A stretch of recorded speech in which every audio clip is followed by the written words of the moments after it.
Good morning students, welcome to geography classes, class 12th arts, chapter number 20 transportation, lecture number 2 आज आपका start होगा। इससे पहले हमने लेक्चर नंबर 1 कंप्लीट किया है। लेक्चर नंबर 1 में हमने ट्रांसपोर्टेशन का introduction and these are types and road transportation को हमने कंप्लीट किया। आज हमारा रेल ट्रांसपोर्टेशन स्टार्ट होगा। रेल ट्रांसपोर्टेशन को हम रेलवेज के नाम से भी जानते हैं।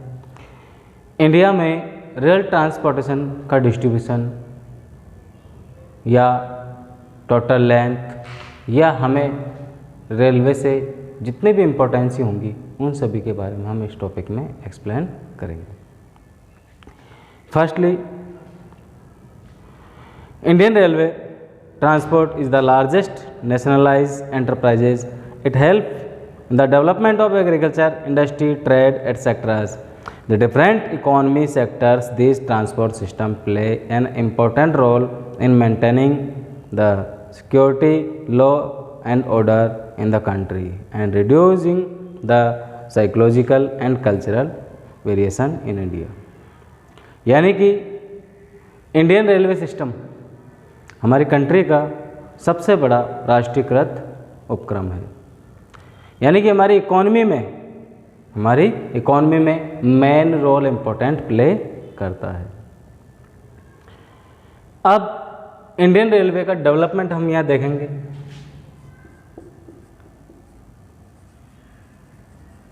डेवलपमेंट के लिए आपको इसकी स्टार्टिंग के बारे में पढ़ना होगा।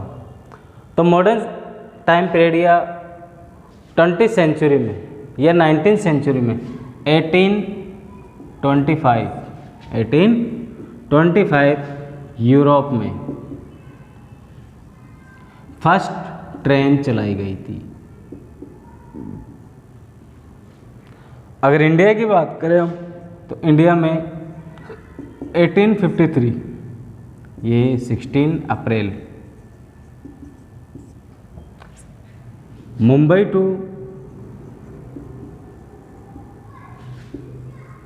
थाने तक यह ट्रेन चलाई गई थी। यानी इंडिया में फर्स्ट ट्रेन कब चली थी? 1853 में। आगे बुक के अकॉर्डिंग एक बार देख लो। वर्ल्ड की फर्स्ट ट्रेन इंग्लैंड में, यूरोप के इंग्लैंड में 1825 में चलाई गई एंड इंडिया में 16 अप्रैल 1853 मुंबई टू ठाणे के मिड में 34 किलोमीटर के लिए चलाई गई थी। 1857 का जो रेवोल्यूशन हुआ था, 1857 का जो रेवोल्यूशन हुआ था, 1857 की क्रांति, उसके बाद में अंग्रेज़ों को रियलाइज़ हुआ कि हमारी जो पॉलिटिकल या एडमिनिस्ट्रेशन है इंडिया के ऊपर वो बहुत ज़्यादा लूज़ होता जा रहा है। उसको लॉन्ग टाइम के लिए स्टेबल रखने के लिए इन्होंने रेलवे को डेवलपमेंट को सबसे ज़्यादा इम्पोर्टेंसी दी। वो इसलिए कि रेलवे का इम्पोर्टेंसी से इनका जो ट्रेड या व्यापार है लॉन्ग टाइम तक यहाँ पर बना रहेगा और डेवलप भी होगा और ज़्यादा से ज़्यादा इनकी अर्निंग होगी। किसी भी ट्रेड या व्यापार या बिजनेस में जब तक ज़्यादा से ज़्यादा अर्निंग होती है उसमें ज़्यादा इम्पोर्टेंसी दी जाती है। तो लार्ज स्केल पर रेलवेज डिस्ट्रीब्यूट किए गए इंडिया में और यहाँ से जीके के आपके क्वेश्चन भी बनते हैं।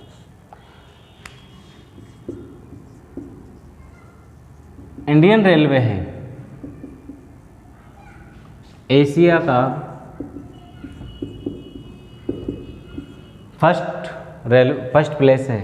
फर्स्ट प्लेस का मतलब फर्स्ट पोजीशन आती है कि एशिया का सबसे लार्जेस्ट सिस्टम है ये इंडियन रेलवे।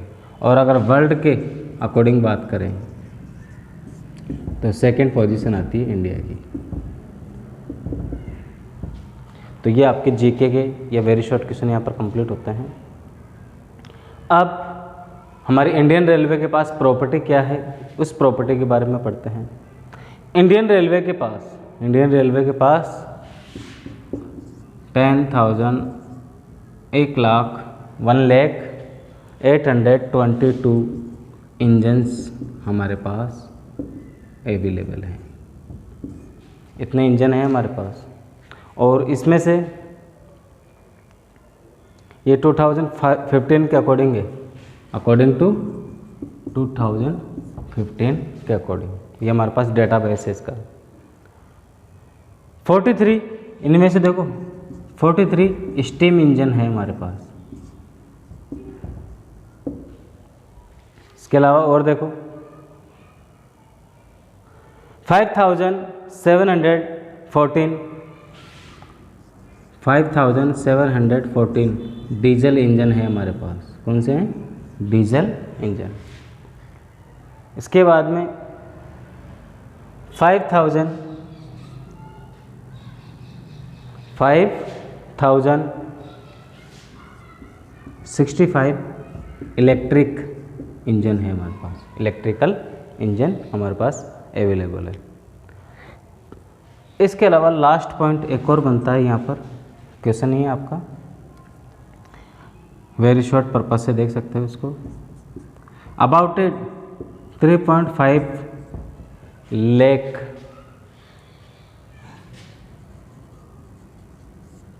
लेबर्स को ये एम्प्लॉयमेंट देता है, लेबर्स को ये एम्प्लॉयमेंट देता है, यानी कि 13.5 लाख लोगों को ये एम्प्लॉयमेंट प्रोवाइड करवाता है। कौन सा? Indian railway. तो ये था इसका development and introductions. Next Indian railway का एडमिनिस्ट्रेशन पढ़ेंगे हम। इंडियन रेलवे का एडमिनिस्ट्रेशन, इसी टॉपिक में आगे बढ़ेंगे हम। एडमिनिस्ट्रेशन, एडमिनिस्ट्रेशन में इसकी क्या यानी कि ऑपरेट किस तरीके से करता है, इसका डेवलपमेंट भी देखेंगे हम। इसका स्क्रीनशॉट लेकर आप नोट्स में यूज़ कर सकते हो इसको।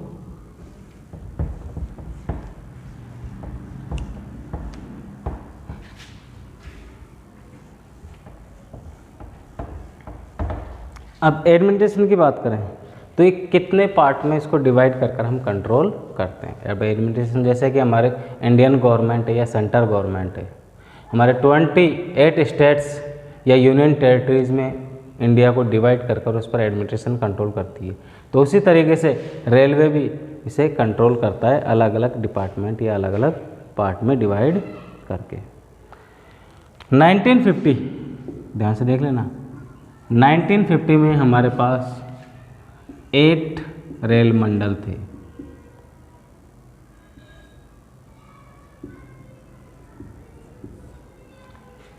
फिर 1965 देखो इंक्रीज होते जाएंगे, 9 रेल मंडल हो गए हमारे पास। कितने हो गए? 9। और 2013 के अकॉर्डिंग, 2003 के अकॉर्डिंग हमारे पास टोटल हो गए थे 16 रेल मंडल हो गए थे। यानी कि 8% में हमारे पास टोटल 2010 के अकॉर्डिंग 17 हो गए हमारे पास। कितने हो गए?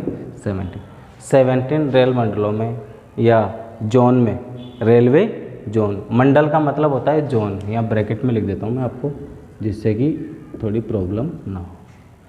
तो हमारे पास 17 रेलवे जोन्स हैं जिनसे हम हमारा ऑल ओवर इंडिया के रेलवेज़ को कंट्रोल करते हैं। अब आपको एग्जाम्पल में यहाँ पर एक्सप्लेन कर देता हूँ मैं। नॉर्थन रेलवे, आपकी टेबल है यहाँ पर 20.2 different railway zones in India. Northern railways new Delhi, यानी कि यहाँ इंडिया से देख लेते हैं, थोड़ा समझ में आ जाएगा आपको। न्यू दिल्ली ये हमारा नॉर्थन रेलवे NR के नाम से जाना जाता है। आपने कई बार ट्रेनें वगैरह देखी होंगी, वहाँ पर कहीं पर तो NWR लिखा हुआ होता है, कहीं पर NR लिखा हुआ होता है। तो सबका अलग अलग शॉर्ट फॉर्म के अकॉर्डिंग नेम्स लिखे हुए होते हैं। इसी तरीके से डायरेक्शन वाइज भी हम इनको देख सकते हैं। Northern railway, north eastern railway, north eastern frontier railway, north central railway, north western railway. अब ये नॉर्थ वेस्टर्न रेलवे, इसका नाम क्या है? NWR, north western railway. इसका हेड है Jaipur, Jaipur railway station. South eastern railway, और जो लास्ट 17 नंबर का है ये आपका मेट्रो से रिलेटेड है।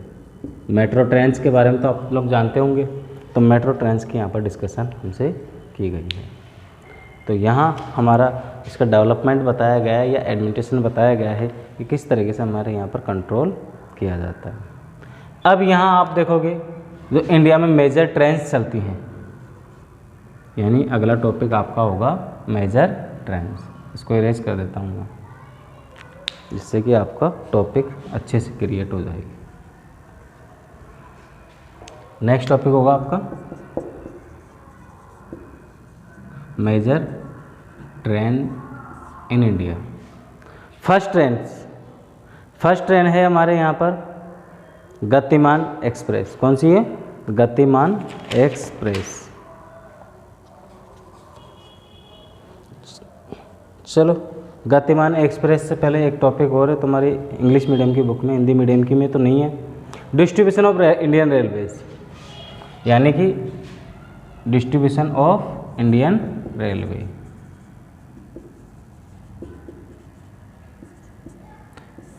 तो डिस्ट्रीब्यूशन देखो, हम रेलवे का डिस्ट्रीब्यूशन कहाँ हाईएस्ट होगा और कहाँ लोएस्ट होगा।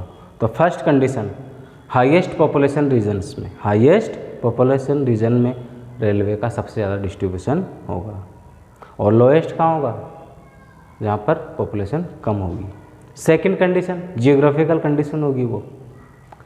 अगर फिजिकल रीजन प्लेन एरिया या प्लेटू रीजन को बिलोंग करता है तो हाईएस्ट डिस्ट्रीब्यूशन मिलेगा किसका? रेलवे का। और अगर वेजिटेशंस, डेजर्ट्स या माउंटेनियस रीजन्स होंगे फिजिकल तरीके से, तो वहाँ पर रेलवे का डिस्ट्रीब्यूशन लोएस्ट पाया जाएगा। तो ये था आपका high density distribution railway in southern India and regions of poor densities. ये 3 पॉइंट आपके यहाँ पर क्लियर होते हैं। अब आप पढ़ोगे मेजर ट्रेन में सबसे पहले गतिमान। कौन सी पढ़ोगे? गतिमान ट्रेन इंडिया की फर्स्ट हाई स्पीड ट्रेन है भैया। ये हाई स्पीड ट्रेन है। ये कैसे? 180 किलोमीटर की जो डिस्टेंस है ये 100 मिनट में कंप्लीट करता है। कितने में? 100 मिनट में ये कंप्लीट कर लेता है। तो ये हाईएस्ट फर्स्ट ट्रेन। एग्जाम में जीके पे वेरी शॉर्ट पर्पज से आपसे अगर क्वेश्चन पुटअप होता है कि इंडिया की फर्स्ट हाईएस्ट स्पीड ट्रेन कौन सी थी, तो आप बताओगे गतिमान। या अगर शॉर्ट क्वेश्चन पूछा जाएगा आपसे तो गतिमान ट्रेन को एक्सप्लेन कीजिए, तो आप इस तरीके से इसको एक्सप्लेन करोगे कि इंडिया की फर्स्ट हाईएस्ट स्पीड ट्रेन थी। कहाँ से चलाई गई थी ये भी देख लो। हमारे रेलवे मिनिस्टर 2016 5 अप्रैल को हज़रत निज़ामुद्दीन स्टेशन से स्टार्ट किया था, यानी कि रवाना किया था आगरा कैंट तक 187 किलोमीटर। सॉरी, ये मैंने 180 लिखा है नहीं, या आपके में 187 लिखा हुआ है। 187 किलोमीटर की डिस्टेंस को ये 100 मिनट में कंप्लीट करता है। और इस ट्रेन का जो नंबर है, जैसे कि हमारे मोटरसाइकिलों के नंबर लिखे हुए आते हैं ना आगे, उसी तरीके से इस ट्रेन का नंबर है 12049-12050। यह ट्रेन कंट्री की फर्स्ट हाई स्पीड ट्रेन है। इस ट्रेन में सिक्योरिटी के साथ साथ वाईफाई फैसिलिटीज़ भी प्रोवाइड करवाई जाती है, वाईफाई इंटरनेट चलाने के लिए। नेक्स्ट है आपकी गतिमान हो गई। नेक्स्ट है हिमसागर। कौन सी है? हिमसागर ट्रेन। अब ये हिमसागर ट्रेन कहाँ से कहाँ तक के लिए चलती है? ये जम्मू कश्मीर से लेकर JNK से लेकर कन्याकुमारी तक जाती है। कहाँ तक जाती है ये? कन्याकुमारी तक। मैप के अकॉर्डिंग देख लो थोड़ा सा। JNK यानी जम्मू कश्मीर से स्टार्ट होकर ये ट्रेन कहाँ तक जाती है? तमिलनाडु, कन्याकुमारी तक। तो ये थी आपकी हिमसागर ट्रेन। कौन सी थी? हिमसागर ट्रेन। नेक्स्ट है आपका तेलुगु ट्रेन। आपकी बुक में कौन सी है? Telugu train. Talgo train. Talgo train, there is proposal for running Talgo trains on 2 different routes. ये 2 डिफरेंट रूट्स पर चलती है। फर्स्ट रूट है इसका Delhi to Mumbai. First route कौन सा है? दिल्ली से स्टार्ट होकर, ये दिल्ली से स्टार्ट होकर मुंबई तक का रूट है। ये फर्स्ट ट्रेन हो गया टेलगो ट्रेन का आपका। सेकेंड रूट, सेकेंड रूट आपका है Mathura Palwal with the speed of, Mathura से पलवल तक चलाया जाता है। मथुरा से पलवल तक ट्रेन चलाई जाती है ये। और ये आपकी हो गई सेकंड ट्रेन। तो टेलगो ट्रेन 2 टाइप से हो गई। तो एक बार ये टेलगो ट्रेन में फर्स्ट दिल्ली टू मुंबई वाली को एक बार पढ़ लो। इसकी which will cover 1385 kilometre distance and travel with a speed of 150 km per hour. This train was started in the end of 2016. It will be stopped only at Kota beside between. यह high speed train है और इसका एक ही station है जो बीच में रुकती है, कोटा में। इसके अलावा ये कंटिन्यू आगे चलती रहती है दिल्ली से मुंबई तक। This train was completed in August 2016। Next शान पंजाब। नेक्स्ट है आपकी शान ए पंजाब। जैसे कि नाम से पता चल रहा है कौन से रीजन में यह ट्रेन चलेगी। This train runs from Amritsar junction to Delhi junction. Punjab से स्टार्ट होकर दिल्ली तक जाती है। और शान पंजाब की फर्स्ट स्पेशलिटी ये थी कि इसमें CCTV कैमराज इन्वॉल्व थे, इसलिए इसकी आइडेंटिफाई अलग से होती है। नेक्स्ट आप देखोगे बुलेट ट्रेन। कौन सी देखोगे? Bullet train.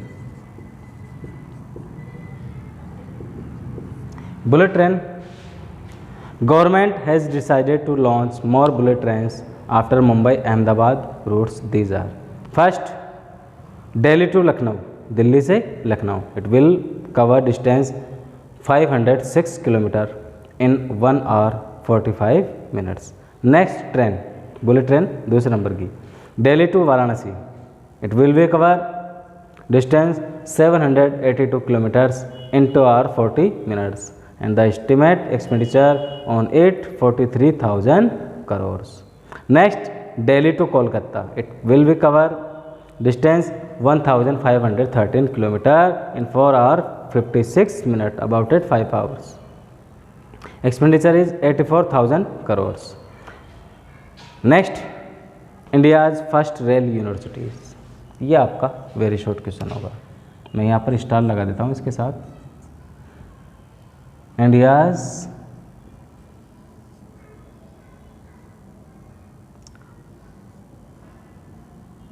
First rail university.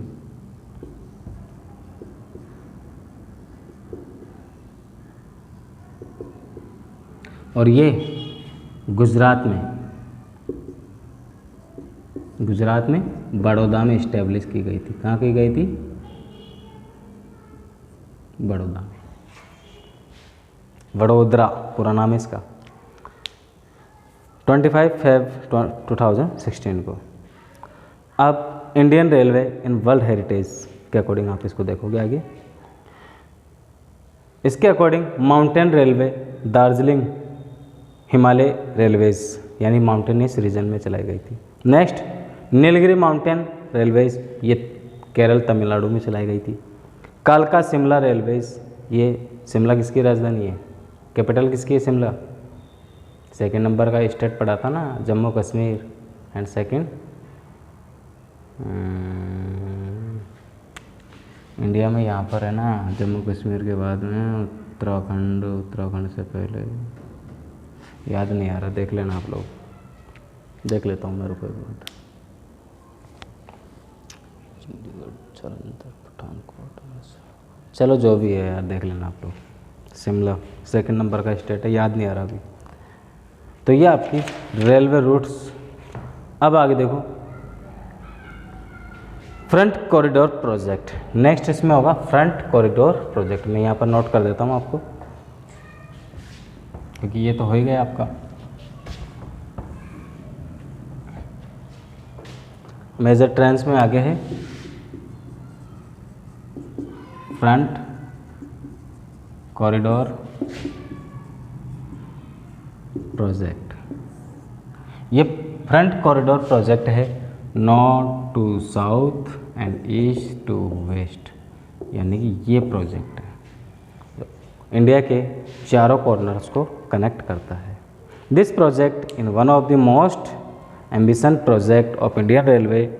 This is also known as the dedicated front corridor project corporation of India limited, intended to connect to 4 metro cities. 4 metro cities कौन कौन सी होंगी?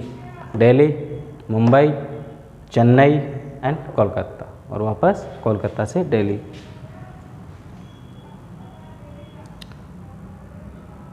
Next Konkan railways.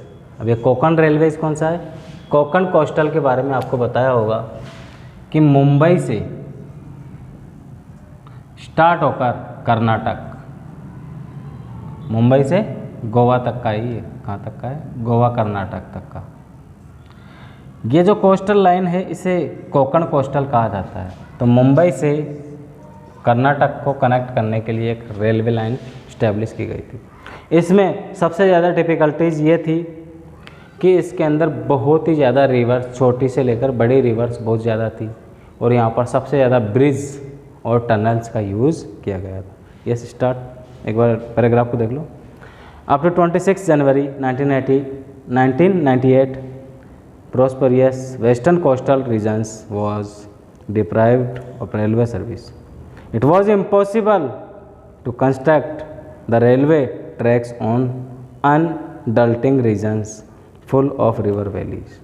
A group of Indian engineers found a missing link between Roha. Yes. And Mangalore, Karnataka, found 760 km long routes.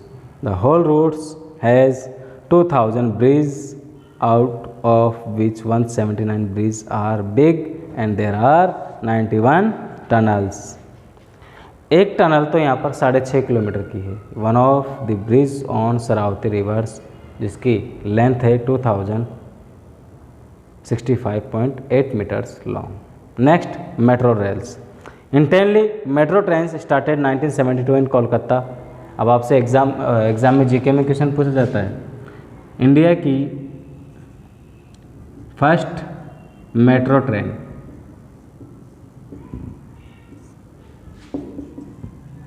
कहाँ पर चलाई गई थी? कहाँ पर चलाई गई थी? 1972 वेस्ट बंगाल। वेस्ट बंगाल में ये चलाई गई थी, और वेस्ट बंगाल के भी कैपिटल कोलकाता में। After this the metro trains was introduce as Delhi metro, Bangalore metro, Hyderabad metro, Jaipur metro. अभी एट प्रेजेंट में जयपुर में स्टार्ट हुई है। Metro is fast moving and interactively trains. Next monorails. Monorails ये भी एग्ज़ाम में कई बार क्वेश्चन पूछा गया है आपका। मोनो ट्रेन्स या रेल, तो इसमें वेरी शॉर्ट पर्पज से यहाँ पर क्वेश्चन बताया गया है। This type of rail was started in Mumbai on 1 Feb 2014 in India. छोटी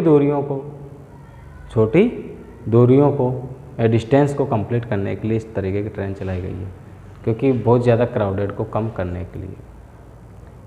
चलो, ये था आपका रेल ट्रांसपोर्टेशन। नेक्स्ट आप लोग पढ़ोगे एयर ट्रांसपोर्टेशन। कौन सा पढ़ोगे? Air transportation. Air transportation start करते हैं।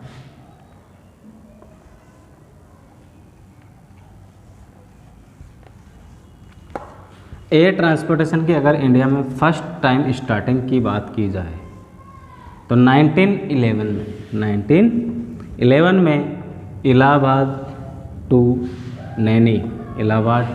नैनी इस फर्स्ट एयरप्लेन्स उड़ाया गया था या फ्लाई किया गया था। और अगर एयर ट्रांसपोर्ट की अगर हम बात करें, एयर ट्रांसपोर्ट की अगर हम बात करें तो ये सबसे कॉस्टली ट्रांसपोर्टेशन में से आता है। ये सबसे ज़्यादा एक्सपेंसिव या कॉस्टली क्यों होता है? क्योंकि इसमें मैन्युफैक्चरिंग में या टेक्नोलॉजीज़ में या इसके जो जितने भी हम एयरपोर्ट्स बनाते हैं उसमें एक्सपेंडिचर बहुत ज़्यादा आता है।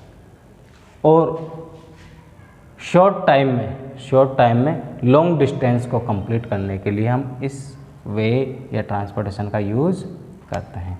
तो फर्स्ट पॉइंट यहाँ पर 1911 में नैनी टू इलाहाबाद की स्पेलिंग किससे स्टार्ट होगी? इलाहाबाद है बेटा वो।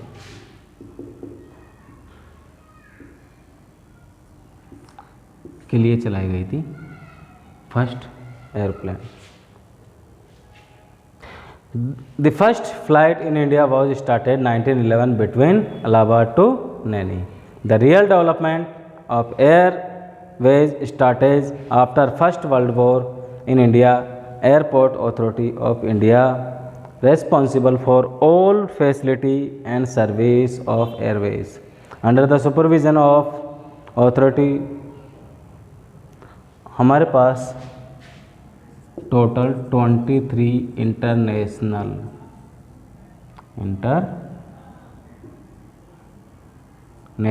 एयरपोर्ट्स अवेलेबल है।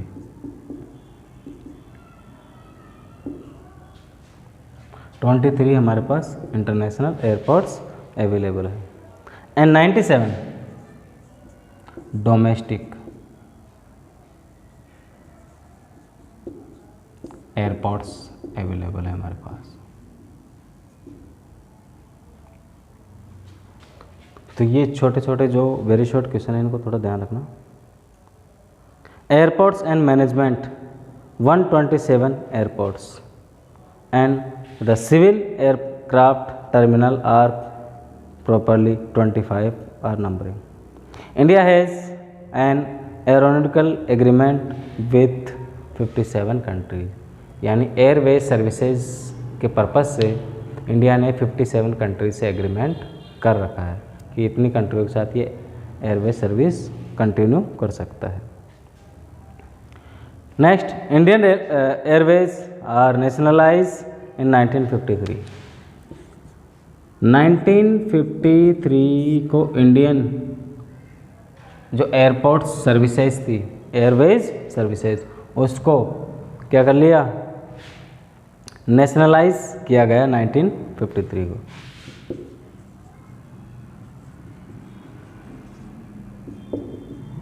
नेशनलाइज कर दिया इसको 1953 को। And all the companies wire merge. Indian Airline and Air India are two well-known companies. Other than these two, Vayudut and Pawan Hans Limited are established for the sake of inland airways development. On 1st March 1994, monopoly of Indian Airline and Air India ended, and a new company, the National Aviation Company, the National Aviation Company को underline कर लेना book में। By the merger of the Indian Airlines and Air India in public sectors, the newly created company will provide its service with the name of Air India's। अब हम देखेंगे major routes of Air India's.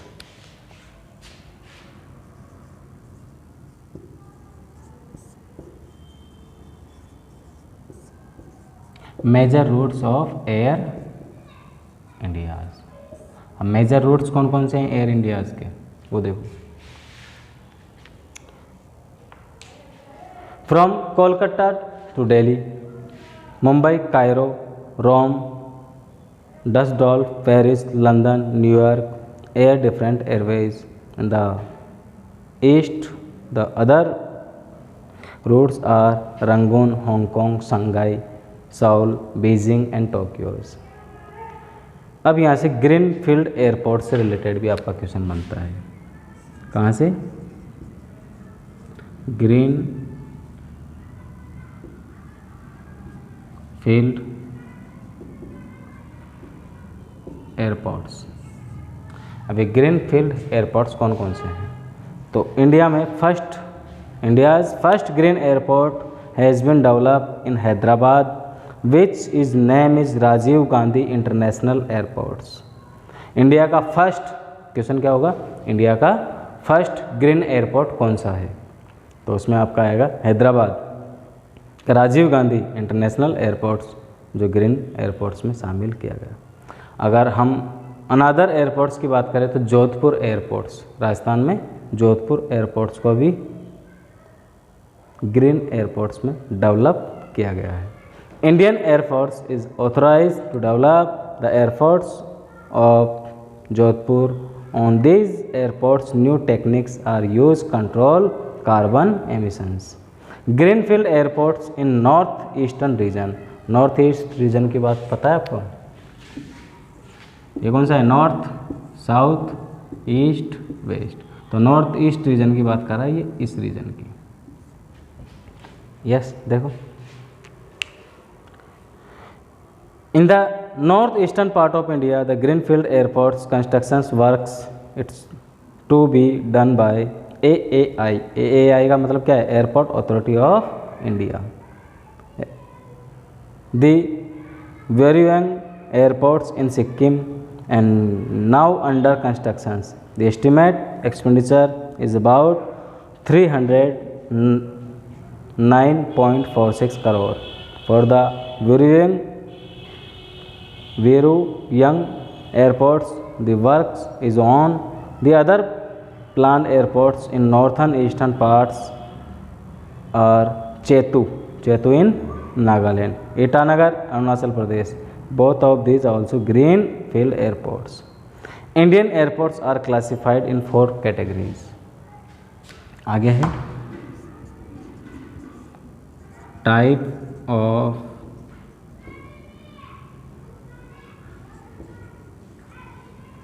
Indian Airways. अगला question आपका कौन सा होगा? Type of Indian Airways. Indian Airways first international airports. First कौन सा होगा आपका?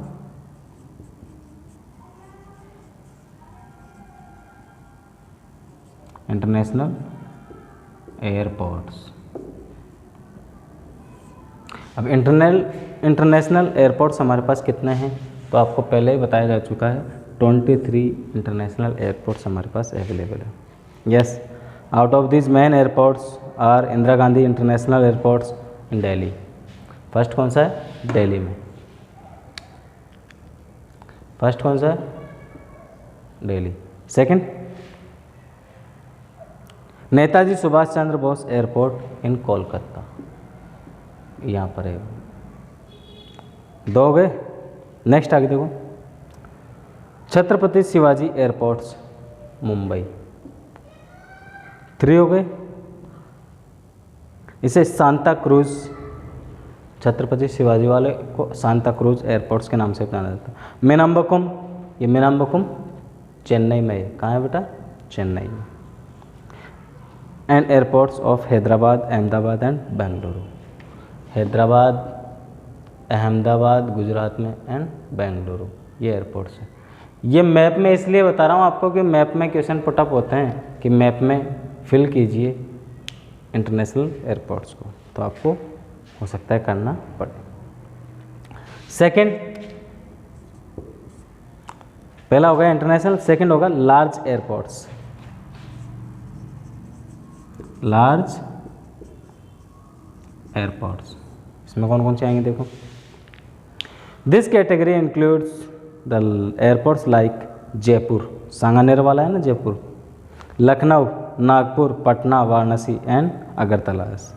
मीडियम टाइप, थर्ड टाइप कौन सा होगा यहाँ पर? Medium type. Medium type this category include airports Allahabad, Aurangabad, Bhubaneswar, Bhuj, Gaya, Gorakhpur, Indore etcetera. Fourth number पे स्मॉल टाइप डोमेस्टिक लेवल के इसमें Akola, Satna, Solapur, Jodhpur, Jabalpur, Bilaspur, Jhansi etcetera airport are in this categories. Favourable condition of airports. Next point आपका बनेगा एयरपोर्ट्स के लिए फेवरेबल कंडीशन कौन कौन सी होनी चाहिए। First, large size of India. Second, India is located on the main routes of the world. Third, sufficient aluminium is available here for the construction of aircraft. तो आपने इंडस्ट्री चैप्टर नंबर 19 में industry में पढ़ा होगा aluminium industries, तो उसका अधिकतर use हमारे इस इंडस्ट्री में किया जाता है एयरक्राफ्ट्स में।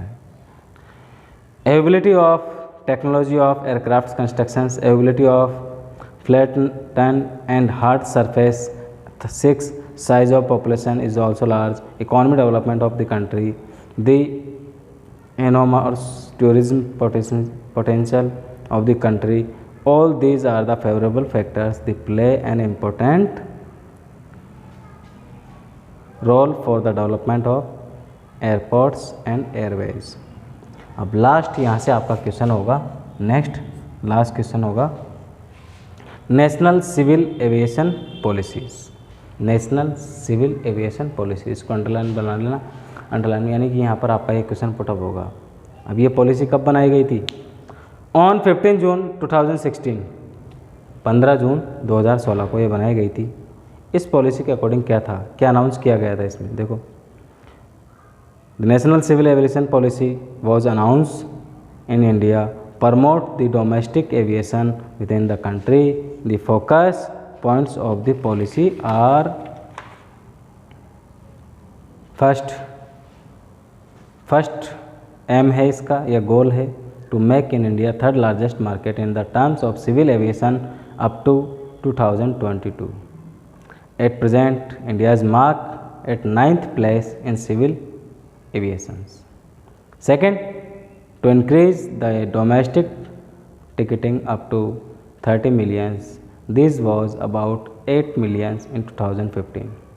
Third, the number of commercial flights will be increased from 77 in 2016 up to 127 in 2019. Next, fourth number, they increase the quantity of goods carried up to 10 million tons 2027, which will be about 4 times the present capacities. Fifth, the development of greenfield airports and helipads यानी choppers के लिए. Seventh, they improve the quality of 2025. The ability of 3.3 lakh skilled workers should be ensured. Eighth, code sharing agreement and open sky policy are prepared for the flexible and open development of airways. Ninth, for commercial is the policy of provides e-governance, easy processing and regulation etc. to be carried out of government. 10th, they promote Make in India, the national civil aviation policy adopt. To achieve the above the aim, there are provision to facilities the easy and cheap tickets which cost 2,500 for 1 hour traveling and 1,200 for traveling of half an hours. The central government and the government compensate the laws of airways company in a fixed ratio 80:20 respectively. In the addition to this, many improvements have been carried out of national civil aviation policies. तो ये civil aviation policy आपकी थी, जिसमें आप short note भी कर सकते हो और साथ ही साथ शॉर्ट क्वेश्चन भी यहाँ से कर सकते हो. नेक्स्ट आपका रहेगा वाटर ट्रांसपोर्ट, जो हम नेक्स्ट वीडियो में आपसे मिलेंगे. Thank you.